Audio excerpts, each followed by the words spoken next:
Praise the Lord. आप सबको जय मसीह की। मैं परमेश्वर का धन्यवाद देता हूं आज की सुबह दिखाने के लिए। एक और दिन परमेश्वर ने हम सबके जीवन में जोड़ दिया। हम परमेश्वर को कोटि कोटि धन्यवाद दें। एक नया संदेश लेकर मैं आपका दोस्त पास्टर राज मैसी आपके सम्मुख उपस्थित हूं और आप देख रहे हैं मेरा यूट्यूब चैनल जिसका नाम है ब्रदर राज मैसी। मैं आपसे गुजारिश करता हूं मेरे इस चैनल को सब्सक्राइब कीजिए, बेल आइकन को दबाइए ताकि नोटिफिकेशन आपके पास पहुंचे। नया वीडियो, नई जानकारी बिना व्यवधान के आपके पास पहुंच जाए। मेरे वीडियोस को लाइक कीजिए और शेयर कीजिए और कमेंट्स बॉक्स में आकर मुझसे ज़रूर बातचीत कीजिए। Praise the Lord. काफ़ी दिनों बाद मैं आज आपसे मुखातिब हो रहा हूँ क्योंकि थोड़ा सा बिज़ी था मैं बाइबल कॉलेज के काम में, इसलिए मैं वीडियो नहीं बना पाया। और आज एक ऐसा संदेश मैं आपके सम्मुख लेकर आया हूं जो हर एक विश्वासी के लिए बहुत ज़रूरी है। और ये संदेश है कि बाइबल को कैसे पढ़ें। बहुत से लोगों ने मुझे मैसेजेस किए हैं, कॉल करके मुझसे बातचीत करके पूछते हैं कि सर आप बताइए कि बाइबल को किस तरह से पढ़ा जाए कि बाइबल हमारी समझ में आ जाए। बहुत बार हमारी बाइबल हमारी समझ में आती नहीं है। तो इस विषय पर आज हम बातचीत करेंगे। और एक भाई हैं, उन्होंने यूट्यूब पर कमेंट्स में लिखा है कि जो तलवार है वो फिजिकल तलवार की बात कर रहे थे यीशु मसीह। लेकिन मैं बताना चाहता हूं कि बाइबल कोई टेक्स्ट बुक नहीं है, ना कोई स्टोरी बुक है। ये एक आत्मिक पुस्तक है। बाइबल जो है वो एक आत्मिक पुस्तक है। इसको हम टेक्स्ट बुक की तरह नहीं ले सकते या कि कहानी की किताब है, कहानी पढ़ी और हमें जैसा एज इट इज़ उसको समझ जाए। ये समझने में बड़ी कठिन पुस्तक है, इसीलिए बहुत से लोग भटक जाते हैं। तो इसे कभी भी टेक्स्ट बुक या स्टोरी बुक समझ के ना पढ़ें, बल्कि इसे आत्मिक बुक, आत्मिक पुस्तक समझ के पढ़ें। तब इसके भेद जो हैं, क्योंकि हर एक बात में एक एक भेद छिपा हुआ है, तब हमारी समझ में आएंगे। तब हम कोई बहस नहीं करेंगे, कोई मुद्दा नहीं उठाएंगे, हम उन बातों को समझेंगे और उनकी गहराई को जानेंगे। परमेश्वर के वचन की गहराई क्या है। Praise the Lord. तो बने रहिए मेरे साथ, आज का संदेश जरूर सुनिए। आज मैं आपको बताने जा रहा हूं कि बाइबल को किस तरह से हमें पढ़ना चाहिए ताकि वो हमारे दिमाग में बस जाए, हमें पढ़नी आ जाए, हमें समझ में आ जाए और हम उसे भूले नहीं। Praise the Lord. ट्रूपर्स में आज का सवाल बहुत आसान है, प्रभु यीशु मसीह से संबंधित है। आपको बताना है कि प्रभु यीशु मसीह के शरीर पर कितनी कीलें ठोकी गई थी। अगर जानते हैं तो कमेंट्स में लिख दिए, नहीं तो डिस्क्रिप्शन में आपको इस सवाल का जवाब मिल जाएगा। Praise the Lord. मैं आपको बाइबल क्लासेस के बारे में कुछ बताना चाहता हूं कि हमारा जो नया बैच है बाइबल कॉलेज का, word of truth Bible college हमारा है दिल्ली में। इसका नया बैच सितंबर लास्ट वीक में शुरू होने जा रहा है। अगर आप उसमें हिस्सा लेना चाहते हैं, यदि आप उसमें कुछ सीखना चाहते हैं, जो वचन मैं आपको प्रचार करता हूं आपको बहुत पसंद आते हैं, ऐसी शिक्षा है। 15-16 बुकें हैं जो मैंने लिखी हैं, तो उसमें से आपको पढ़ाया जाएगा। बेहतरीन शिक्षा है। बहुत से लोग सीख कर आज सेवकाई भी कर रहे हैं। अगर आप चाहते हैं कि उस बैच में आप शामिल हों तो इस नंबर पर आप मुझे क्या करेंगे, मैसेज करेंगे। देखिए, कॉल मत कीजिएगा, ना एसएमएस कीजिएगा, व्हाट्सएप मैसेज कीजिए और इसमें लिखिए कि मुझे बीबीएस कोर्स करना है। बीबीएस का मतलब है बेसिक बाइबल स्टडी, जो आपके बेस को मजबूत करेगी, वो स्टडी है। अगर आप इसे करना चाहते हैं तो बता दूं कि आपको मामूली सी फीस है, पूरे साल भर का कोर्स है ये, 12 महीने का। और इसमें आपको 18 पुस्तकें दी जाएंगी जो आपके घर आएंगी। आपको उसमें घर बैठकर पढ़ना है और साल में 3 एग्जाम होंगे जो आपको घर पर ही देने हैं। तो अगर आप इसमें पार्टिसिपेट करना चाहते हैं, मैं फिर से बता दूं, मामूली सी फीस है साल भर की, कोई बड़ा पैकेज नहीं है हमारा। ये फीस भी है स्टेशनरी के लिए और कुरियर के खर्च के लिए। इसलिए तो अगर आप चाहते हैं तो आप ज़रूर व्हाट्सएप कीजिए कि मुझे बीबीएस कोर्स करना है। आपको पूरी जानकारी दी जाएगी और आगे का प्रोसीजर आपको बता दिया जाएगा। Praise the Lord. तो आइए आज के इस संदेश को शुरू करने से पहले एक छोटी सी प्रार्थना करेंगे। प्रभु जी, मैं धन्यवाद देता हूँ आज की सुबह दिखाने के लिए और विनती करता हूँ प्रभु जी, आज के वचन को भी शेयर करने मेरी मदद सहायता कर। मेरे होठों को, मेरे दिल दिमाग को छूकर ब्लेस कर। मेरी आत्मा और मेरा शरीर तेरे ही कब्जे में रहे प्रभु, ताकि बोलने वाला मनुष्य नहीं बल्कि तेरा आत्मा हो। जितने भी लोग इस वचन को देख रहे हैं, सुन रहे हैं, उन सब पर मैं तेरी आशीष बोलता हूं प्रभु जी।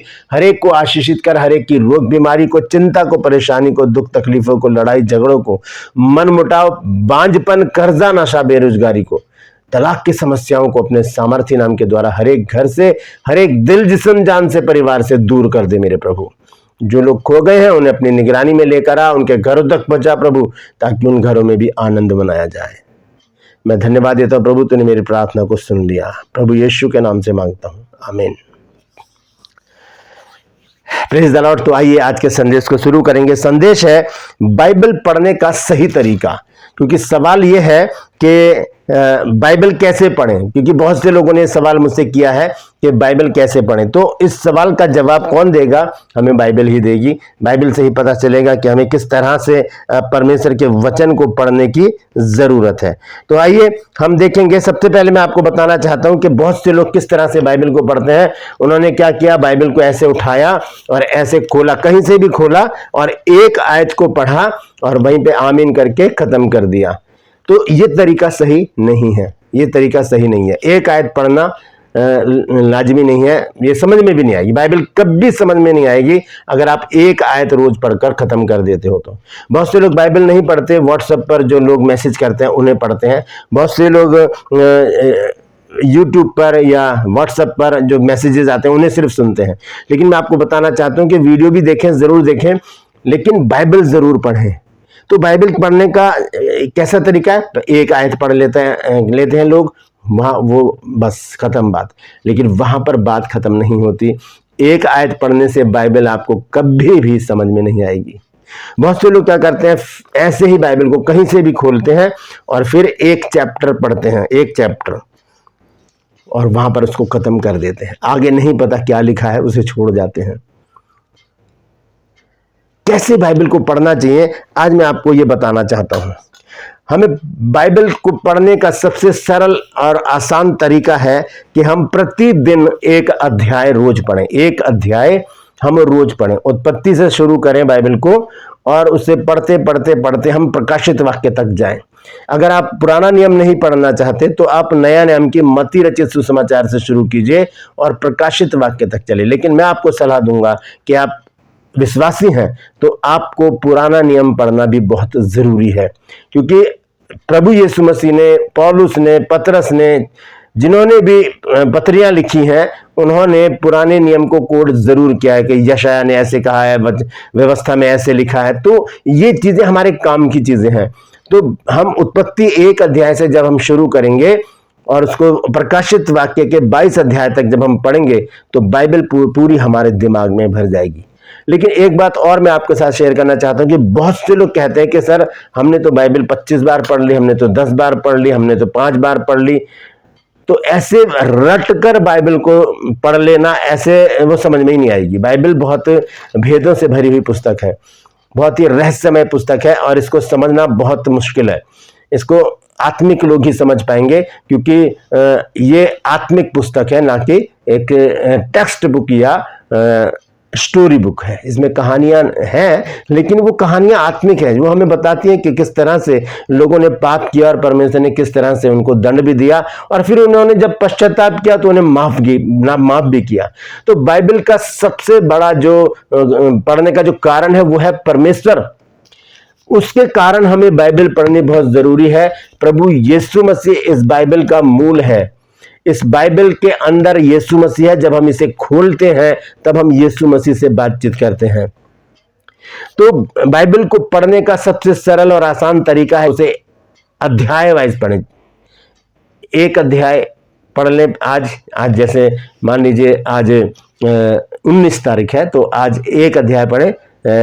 उत्पत्ति की पुस्तक एक अध्याय पढ़ें और हम जब उसमें देखते हैं उत्पत्ति की पुस्तक में एक अध्याय में पहले पद से जब हम पढ़ते हैं और उसके आखिरी पद तक, तो इसमें मात्र 31 पद हैं। कितना टाइम लगेगा इनको पढ़ने में? कितना टाइम लगेगा 31 पद को पढ़ने में? 31 मिनट भी नहीं लगेंगे मेरे ख्याल से। 10 मिनट में या 7-8 मिनट में ये एक चैप्टर खत्म हो जाएगा। लेकिन बाइबल ऐसे ही नहीं कि बैठे और चलो हम बैठते हैं बाइबल पढ़ते हैं, खोली और बाइबल पढ़ना शुरू कर दिया। नहीं, एक नियम, एक तरीका है बाइबल को पढ़ने का। हम जब फ्री हों, ये नहीं कि कोई काम छोड़ के आए और हम चलो बाइबल पढ़ लेते, नहीं, सारे कामों को निपटा कर वो समय हमारा उपयुक्त होगा जब हम बिल्कुल फ्री होकर बाइबल को खोलकर बैठेंगे। तो बाइबल को पढ़ने से पहले करना क्या है, एक छोटी सी प्रार्थना करनी है। परमेश्वर से मांगना है कि परमेश्वर मुझे सामर्थ्य दे, शक्ति बल दे और मुझे समझ दे, बुद्धि दे, ताकि इन पवित्र पृष्ठों पर जो कुछ भी तेरे आत्मा के द्वारा लिखवाया गया है वो मेरी आत्मा में मिल जाए, मेरे दिमाग में समा जाए, मेरे हृदय में लिख दिया जाए, ताकि प्रभु मैं इस पुस्तक की, बाइबल की उन गूढ़ भेद की बातों को जान सकूं, उन रहस्यों को जान सकूं प्रभु जिन्हें मैं नहीं जानता या नहीं जानती। मेरी अगुवाई कर ताकि इन भेदों को मैं जान सकूं और तेरी अगुवाई में चलकर प्रभु जी बहुत से लोगों तक तेरे वचन को पहुंचा सकूं। प्रभु यीशु के नाम से मांगते हैं, आमीन। एक छोटी सी प्रार्थना आपको करनी है बाइबल पढ़ने से पहले। जैसे ही आप प्रार्थना में आमीन बोलेंगे, पवित्र आत्मा आपके जीवन में काम करना शुरू कर देगा। आप पढ़ना शुरू करेंगे और क्या होगा, आपको पहले एक चैप्टर पढ़ना है पूरा और उसके बाद उसमें सवालों को तलाश करना है। सवाल तलाश करने के ऐसा क्यों लिखा है, जैसे कि हम देखते हैं उत्पत्ति की पुस्तक और एक अध्याय में जब हम पढ़ते हैं तो यहाँ पर लिखा है पहले पद में, आदि में परमेश्वर ने आकाश और पृथ्वी की सृष्टि की और पृथ्वी और बेडोल और सुनसान पड़ी थी और गहरे जल के ऊपर अंधियारा था तथा परमेश्वर का आत्मा जल के ऊपर मंडराता था। अब 1 और 2 आयत में बहुत सारे सवाल बन जाते हैं। इनको कॉपी पर लिखिए और अपने पास्टर से इस सवालों को पूछिए कि पास्टर जी ये बताइए कि पृथ्वी बेडोल और सुनसान क्यों पड़ी थी, और पूछिए कि गहरे जल के ऊपर अंधियारा क्यों था, और ये पूछे कि परमेश्वर का आत्मा जल के ऊपर क्यों मंडराता था। बहुत सारे सवाल बनते हैं, उनको लिखिए कॉपी पर और एक लाइन छोड़कर या 2 लाइन छोड़कर दूसरा सवाल लिखिए और उसके आंसर की जगह छोड़ दीजिए। अपने पास्टर से पूछिए या जो भी आपके गुरु हैं, जो परमेश्वर के लोग हैं, जो आपके बहुत करीब हैं, उनसे पूछिए कि सर ये बताइए, मैडम ये बताइए कि इस सवाल का अर्थ क्या है। जब वो आपको बताएंगे तो आपका दिमाग जो है वो खुलेगा, आपकी समझ खुल जाएगी और आप समझ जाएंगे कि हाँ, तब बाइबल धीरे धीरे धीरे धीरे आपके मन में, आपके हृदय में समाती चली जाएगी और आपकी जिज्ञासा बढ़ेगी। आपको फिर बाइबल पढ़ने का शौक हो जाएगा, आपको बाइबल पढ़ने की ललक हो जाएगी कि यार जल्दी से टाइम निकालूं, मैं सारा समय सारा काम खत्म करके मैं जल्दी से बाइबल पढूं। जब ये बातें हमारी समझ में आएंगी, क्योंकि ऐसे ही किसी किताब की तरह पढ़ लेना बाइबल को वो हमारी समझ में नहीं आएगा। तो हम क्या करते हैं कि बाइबल को पढ़ते तो हैं लेकिन उन सवालों को छोड़ जाते हैं जो बनते हैं सवाल। और वचन में इसी अध्याय में लिखा है आखिर में कि जब परमेश्वर ने देखा, सारी सृष्टि को बनाया और देखा कि बहुत ही अच्छा है, तब उनको आशीष दी। तो ये बहुत सारे सवाल बनते हैं कि क्यों आशीष दी परमेश्वर ने, क्यों परमेश्वर ने आखिर में जाकर कहा कि बहुत ही अच्छा है। तो इस तरह से बहुत सारे सवाल बन जाते हैं। उन सवालों को आप कॉपी पर लिखिए और पूछिए अपने पास्टर जी से या उन परमेश्वर के अभिषिक्तों से जो आपसे जुड़े हुए हैं, जो आपके करीब हैं, क्योंकि आप एक कलीसिया का हिस्सा हैं। आपके घर में बाइबल पाई जाती है और आप परमेश्वर के ऊपर विश्वास करके विश्वासी बन गए हैं। तो बहुत जरूरी है कि वचन आपको समझ में आना चाहिए। हो सकता है कोई विरोधी या कोई भी आपसे कोई सवाल कर ले बाइबल से, तो आप क्या जवाब देंगे? आपको जवाब देना आना चाहिए, क्योंकि जब तक सवाल है उसका जवाब जरूर है, और अगर जवाब है तो वो जवाब उन लोगों को जरूर आना चाहिए जो बाइबल को पढ़ते हैं, उनको जवाब देना जरूर आना चाहिए। इसलिए मैं आपको समझाना चाहता हूं कि आप उत्पत्ति से शुरू करें बाइबल को और एक चैप्टर पढ़ें। पहले दिन 1, दूसरे दिन 2, तीसरे दिन 3, इस तरह से बढ़ते बढ़ते बढ़ते आप पूरी बाइबल को पढ़ेंगे और आपको बहुत सारे रजिस्टर भर जाएंगे। सवाल लिखते लिखते लिखते लिखते आपके जो है रजिस्टर भर जाएंगे। लेकिन आपको पूरा रजिस्टर नहीं भरना है सवालों ही से, सिर्फ आपको जवाबों से भी भरना है। या आप 2 रजिस्टर बना लीजिए, एक में सवाल लिखिए, दूसरे में उसका जवाब लिखिए। और फिर खाली समय में जब आप रात को फोन में लगते हैं, उस समय आधा घंटा प्रभु को देकर उन सवालों को, जवाबों को पढ़िए। तब पता चलेगा कि परमेश्वर क्या कहना चाहता है, परमेश्वर इस वचन के द्वारा क्या कहना चाहता है। मैंने आपको बताया कि लोग किस तरह पढ़ते हैं बाइबल को, एक आयत पढ़ लिया और छोड़ दिया, एक चैप्टर पढ़ लिया और छोड़ दिया, फिर अगले दिन दूसरा चैप्टर पढ़ रहे हैं। तो ऐसे कैसे समझ में आएगा? आज आपने उत्पत्ति पढ़ लिया, कल आप जाकर पढ़ रहे हैं मरकुस की पत्री, तो ऐसे समझ में ही नहीं आएगी बाइबल। कहाँ उत्पत्ति, कहाँ मरकुस, कहाँ यशाया, कहाँ प्रकाशित वाक्य, ऐसे समझ में नहीं आएगी। बिल्कुल सीधी लाइन पर आपको चलना है, उत्पत्ति से लेकर निर्गमन, लय व्यवस्था, गिनती, व्यवस्था, विवरण, और उसके बाद यहोशू, इस तरह से धीरे धीरे धीरे आपको मलाकी तक आना है। उसके बाद आपको नया नियम शुरू करना है, मत्ती, मरकुस, लूका, यूहन्ना, और उसके बाद प्रेरित के काम, रोमियो, कुरिन्थियों, और इस तरह से आगे करते करते आपको प्रकाशित वाक्य तक जाना है। जिस दिन आप प्रकाशित वाक्य समाप्त करेंगे, आप सिद्ध हो जाएंगे बाइबल को पढ़ने में। आपको पता चल जाएगा, बिना बाइबल खोले आप बता सकते हैं। कोई भी आपसे पूछेगा कि फलानी बात कहाँ लिखी है, आप उसको तुरंत बता देंगे। मुझसे बहुत से लोग पूछते हैं, क्योंकि लोग जानते हैं कि मुझे बहुत कुछ पता है, लेकिन मैं अभी इतना ज्ञाता नहीं हूँ, कि पूछते हैं कि ये बताइए कि ये कहाँ पर लिखा है, तो मैं उन्हें बता देता हूँ। तो मतलब क्या है कि हमें बाइबल पढ़ने का तरीका आना चाहिए कि किस तरह से हम बाइबल को पढ़ें। एक चीज़ और मैं आपको आज बहुत ही गहरी बात बताने जा रहा हूँ बाइबल की, और वो है कि हम एक चैप्टर तो पढ़ते हैं लेकिन उसे अधूरा छोड़ देते हैं। वहां एक सवाल बनता है, उस सवाल पर हम गौर नहीं करते। मैं 2 उदाहरण आपके सामने रख रहा हूं। हम सबसे पहले देखेंगे पहला कुरिन्थियों 12 अध्याय और इसकी 31 आयत। पहला कुरिन्थियों 12 अध्याय की 31 आयत। देखिए यहां पर क्या लिखा है। पूरे 12 अध्याय में यहां पर क्या है, संत पौलुस ने वरदानों की बात की है और चर्च बॉडी की बात की है, और आगे चलकर 31 पद में संत पौलुस क्या कहते हैं, क्या सब अनुवाद करते हैं, तुम बड़ी से बड़ी वरदानों की धुन में रहो। और आखिर में क्या लिखा है, ये सवाल है, ये सवाल है। अपनी बाइबल खोल के देखिए क्या लिखा है यहां पर। परंतु मैं तुम्हें और भी सबसे उत्तम मार्ग बताता हूं। यहां पर आकर छोड़ दिया है पौलुस ने, ये चैप्टर खत्म हो गया, 12 अध्याय यहां पर समाप्त हो गया। लेकिन सवाल ये बनता है कि वो मार्ग तो बताओ पौलुस जी, जो आपने यहां पर छोड़ दिया, वो मार्ग है कौन सा? यहां पर संत पौलुस कहते हैं आखिरी में जाकर, परंतु मैं तुम्हें और भी सबसे उत्तम मार्ग बताता हूं। क्या मार्ग है वो?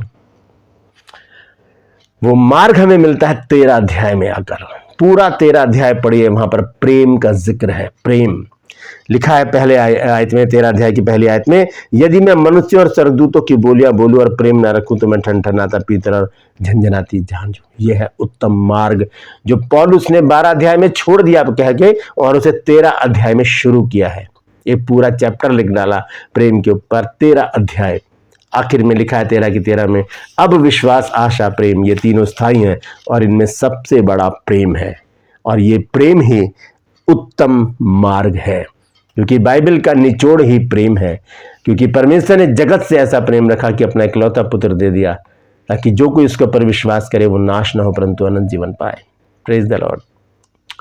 दूसरा उदाहरण मैं आपको बताना चाहता हूं इब्रानियों की पत्री से। इब्रानियों की जब हम 6 अध्याय पढ़ते हैं, पहला पद, तो देखिए वहां पर क्या लिखा है। यहां पर वचन का लिखने वाला कहता है, इसलिए आओ मसीह की शिक्षा की आरंभ की बातों को छोड़कर हम सिद्धता की ओर आगे बढ़ते जाए और मरे हुए कामों से मन फिराने और परमेश्वर पर विश्वास करने और बपतिस्मा और हाथ रखने और मरे हुओं के जी उठने और अंतिम न्याय की शिक्षा रूपी ने फिर से न डाले। अब सबसे पहला शब्द जो है 6 अध्याय, इब्रानियों 6 अध्याय का पहला पद में पढ़ रहा हूं। सबसे पहला शब्द यहां पर आता है, छोटा सा है, इसलिए। अब ये इसलिए क्यों लिखा है? इसका मतलब इससे पहले कोई बात हुई है, इससे पहले कोई बात हुई है ना। कोई आपसे पूछेगा कि आप यहां पर क्यों आए हैं, तो आप बताएंगे मैं इसलिए आया हूं। आपने ये पुस्तक क्यों पढ़ी? इसलिए मैंने ये पुस्तक पढ़ी है ताकि मैं इससे कुछ ज्ञान की बातें ले सकूं। आपने आज बाइबल क्यों नहीं पढ़ी? इसलिए बाइबल नहीं पढ़ी क्योंकि मेरे पास समय नहीं था। इसलिए जो शब्द है वो बहुत ही जरूरी है इस बात के लिए जानने के लिए कि इससे पहले क्या बात हुई है ऐसी। तो इसके लिए हमें क्या करना पड़ेगा? 5 अध्याय में जाना पड़ेगा इब्रानियों में। मैं पूरा तो नहीं पढ़ूंगा, 11 पद से पढ़ूंगा। 5 अध्याय 11 पद से लिखा है, इसके विषय में हमें बहुत सी बातें कहनी है जिनका समझाना भी कठिन है, इसलिए कि तुम ऊंचा सुनने लगे हो। समय के विचार से तो तुम्हें गुरु हो जाना चाहिए था, तो भी क्या यह आवश्यक है कि कोई तुम्हें परमेश्वर के वचनों की शिक्षा फिर से सिखाए? और ऐसे हो गए हो कि तुम्हें अन्न के बदले अब तक दूध ही चाहिए, क्योंकि दूध पीने वाले बच्चे को तो धर्म के वचन की पहचान नहीं होती, क्योंकि वह बालक है। पर अब ध्यान से सुनिए, आखिरी आयत 14 आयत, पर अन्न सयानों के लिए है, जिनके ज्ञानेंद्रियां अभ्यास करते करते भले बुरे के भेद करने के लिए पक्के हो गए हैं। इसलिए आओ मसीह की शिक्षा की आरंभ की बातों को छोड़कर हम सिद्धता की ओर बढ़ते जाए। इसीलिए जो शब्द आया है वो इसीलिए आया है कि ऊपर पौलुस ने लिखा है, अगर ये पुस्तक पौलुस ने लिखी है तो उसने लिखा है कि अब हमें बच्चा रहने की जरूरत है, अब हमें गुरु बन जाना चाहिए। क्या अभी भी हम क्रिसमस मनाते रहेंगे और क्या हम अभी भी इन आडंबरों में फंसे रहेंगे? मसीह की शिक्षा की आरंभ की बातों को छोड़ना पड़ेगा। अब हमें सिद्ध हो जाने की जरूरत है, गुरु हो जाने की जरूरत है। क्या अभी भी हमें दूध ही चाहिए? अब तो हमें अन्न चाहिए, अन्न। और वो अन्न क्या है? ये परमेश्वर का वचन है। तो यहां पर अगर हम पढ़ते हैं इब्रानियों 6 की पहली आयत, तो यहां पर सबसे पहला शब्द आता है इसलिए आओ। किस लिए? क्योंकि पौलुस बताता है कि अब हम बच्चे नहीं हैं, अब हम सयाने हो गए हैं, अब हमें अन्न की जरूरत है ना कि दूध की। इसलिए आओ मसीह की शिक्षा के आरंभ की बातों को छोड़कर हम सिद्धता की ओर आगे बढ़ें। तो इब्रानियों 6 अध्याय के पहले पद में एक सवाल बनता है कि ये इसलिए यहां पर क्यों आया है, इसलिए यहां पर क्यों आया है। इसी तरह से एक छोटा सा उदाहरण और देकर मैं समाप्त करूंगा। इफिसियों की पत्री जब हम पढ़ते हैं उसका 2 अध्याय और उसका 19 पद, तो लिखा है इसलिए तुम अब विदेशी और मुसाफिर नहीं रहे, परंतु पवित्र लोगों के संगी, स्वदेशी और परमेश्वर के घर आने के हो गए हो। बीच में आया इसलिए, अब ऊपर से पढ़ लीजिए आप क्यों लिखा है ऐसे इसलिए। तो इस तरह से बाइबल को हमें पढ़ना चाहिए ताकि बाइबल हमारी समझ में आ जाए। शुरू से शुरू कीजिए, उत्पत्ति से लेकर प्रकाशित वाक्य तक पढ़िए, एक चैप्टर, एक अध्याय रोज पढ़िए और सवाल बनाइए, सवाल लिखिए। सवालों को जब तक आप लिखेंगे नहीं, बाइबल आपके दिमाग में नहीं आएगी। आपको समझना होगा हर एक बात को। आप उन पुस्तकों को नहीं छोड़ सकते जिनमें वंशावली है, उन्हें भी लिखिए। आप श्रेष्ठ गीत को नहीं छोड़ सकते, उसे भी पढ़िए, क्योंकि वहां पर प्रभु यीशु मसीह और कलीसिया का जिक्र है। सारी बाइबल मेरे और आपके लिए है, इसमें से कोई भी हम छोड़ नहीं सकते। इसलिए बाइबल को पढ़ने का तरीका हमें आना चाहिए। तो यही है बाइबल को पढ़ने का तरीका। अगर आपकी समझ में आ गया है तो कमेंट्स में जरूर लिखिए कि हाँ, बाइबल पढ़ने का तरीका मुझे समझ में आ गया है। परमेश्वर इन वचनों के द्वारा हम सबको आशीष दे। यदि आज आपने कुछ नया सीखा है तो कमेंट्स में जरूर लिखिए और इस वचन को शेयर कीजिए ताकि और भी लोग इस बात को जाने कि बाइबल हमें कैसे पढ़नी चाहिए। Praise the Lord. परमेश्वर इन वचनों के द्वारा हम सबको आशीष दे। क्रूस में आज का सवाल है कि क्रूस पर लटके हुए थे जब प्रभु यीशु मसीह, तो उनके शरीर पर कितनी कीलें ठोकी गई थी? जानते हैं तो कमेंट्स में लिख दीजिए, नहीं तो डिस्क्रिप्शन में आपको इस सवाल का जवाब मिल जाएगा। Praise the Lord. मैं आपसे गुजारिश करता हूं इस नंबर पर मुझे व्हाट्सएप मैसेज करके कहिए कि मुझे बीबीएस कोर्स करना है, आपको पूरी जानकारी दी जाएगी। Praise the Lord. गुजारिश करता हूं आपसे कि मेरे इन चैनल्स को सब्सक्राइब कीजिए, बेल आइकन को दबाइए ताकि नोटिफिकेशन आपके पास पहुंचे, नया वीडियो, नई जानकारी बिना व्यवधान के आपके पास पहुंच जाए। मेरे वीडियोस को लाइक कीजिए और शेयर कीजिए और कमेंट्स बॉक्स में आकर मुझसे जरूर बातचीत कीजिए। Praise the Lord. आज के लिए बस इतना ही, फिर मिलूंगा एक नए संदेश के साथ, एक नया वीडियो लेकर। तब तक के लिए मुझे इजाजत दीजिए, लेकिन अपना और अपनों का ख्याल रखिए और बाइबल को इसी तरीके से पढ़िए जैसे मैंने आज आपको समझाया है। परमेश्वर आप सबको आशीष दे।